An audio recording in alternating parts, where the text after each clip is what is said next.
আমার উপর দিয়ে হবে তো অনেক আমার হয়ে গেছে একটুখানি। ঠিক আছে, তিনটা ভেঙে না যাচ্ছে এটা না।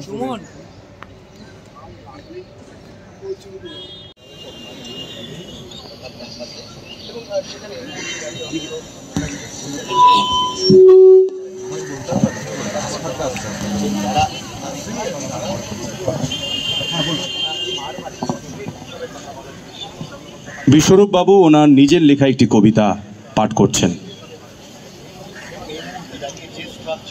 ভাবে করবে না, অভয়া ক্লিনিক যখন করেছি তারাও তাতে গিয়েছেন, টেলিমেডিসিন করেছি তারাও তাতে অংশগ্রহণ করেছেন। তাহলে সমগ্র জায়গা জুড়ে একটা জমাট বাঁধনের পরিবেশ ছিল, যে জায়গাটাই এই আন্দোলনের বড় শক্তি। যেখানে এইরকম নয় যে জুনিয়র ডাক্তাররা করছে, এটা হয়তো কিঞ্জলদাও যেমন বললো যেন আমিই করছি, এরকম ব্যাপারটা না।